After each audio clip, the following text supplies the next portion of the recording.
বাংলাদেশের উপ হাইকমিশনে হামলা, বাংলাদেশ বিরোধী প্রচারণা, বাংলাদেশের অভ্যন্তরীণ ব্যাপারে হস্তক্ষেপ, এসবের তীব্র নিন্দা জানানো হয়েছে এবং ভারতের এই সমস্ত পদক্ষেপের বিরুদ্ধে বর্তমান সরকারের যে আত্মমর্যাদাশীল এবং সাহসী ভূমিকা তার প্রশংসা করা হয়েছে এবং সরকারের সাথে সলিডারিটি প্রকাশ করা হয়েছে।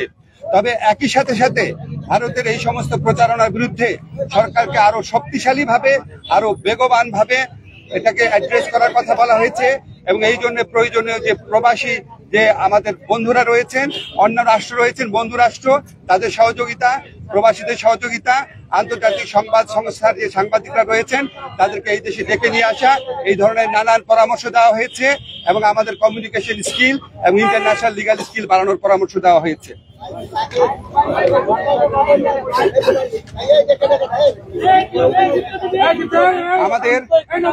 আমাদের একই সাথে সাথে ভারতের সাথে বাংলাদেশের যত চুক্তি হয়েছে গত 15 বছরের ফ্যাসিস্ট শাসন আমলে সেটা প্রকাশ করার দাবি করা হয়েছে এবং একই সাথে সাথে রামপাল সহ বাংলাদেশের জন্য ক্ষতিকর যে সমস্ত চুক্তি আছে সেগুলি বাতিল করার দাবি করা হয়েছে।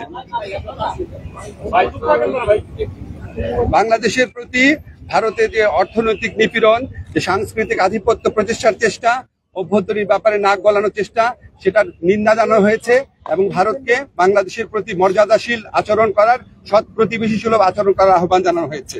আচ্ছা, আমাদের এই পরিস্থিতি মোকাবেলায় ভারত বাংলাদেশ বিরোধী যে বিভিন্ন প্রচারণা চালাচ্ছে, এই পরিস্থিতি মোকাবেলায় সকল সম্প্রদায়ের মানুষের ভূমিকার প্রশংসা করা হয়েছে এবং সাম্প্রদায়িক সম্প্রীতি যে কোনো উস্কানির মুখে অটুট রাখার প্রত্যয় ব্যক্ত করা হয়েছে। সবশেষে সবাই একটা জিনিস বলেছেন যে আমাদেরকে আর শক্তিহীন, দুর্বল, নতজানু ভাবার কোন রকম কোনো অবকাশ নাই। যে কোনো ধরনের অপপ্রচারণা এবং উস্কানির বিরুদ্ধে আমরা ঐক্যবদ্ধ থাকব এবং আমরা আমাদের ঐক্য অটুট রাখবো, আমরা সাহসী থাকবো এবং আমরা যে কোনো ভবিষ্যতেও যে কোনো ধরনের প্রচারণা আসলে, যে কোনো ধরনের উস্কানি আসলে আমরা আমাদের ঐক্যকে আরো বেগবান দেখানোর একটা প্রচেষ্টা অব্যাহত রাখবো। একই সাথে সাথে আমাদেরকে বলা হয়েছে, এটা প্রস্তাব আকারে আসছে যে আমরা যে গোটা জাতি সমাবেশ করতে পারি কিনা, সবাই মিলে একটা পলিটিক্যাল কাউন্সিল করতে পারি কিনা, এমনকি নিরাপত্তা কাউন্সিল করতে পারি কিনা, এই ধরনের প্রস্তাব আনা হয়েছে।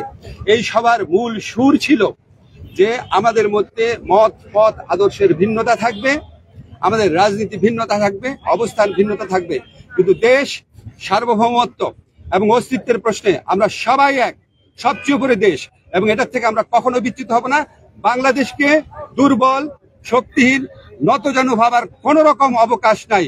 এটা এই জাতীয় ঐক্যমতে, এটা একটা জাতীয় সমাবেশের মধ্যে দিয়ে, সকল রাজনৈতিক সমাবেশের মধ্যে দিয়ে এই বার্তা প্রকাশ করতে, এই বার্তা জানিয়ে দিতে বলা হয়েছে। আপনাদের ধন্যবাদ।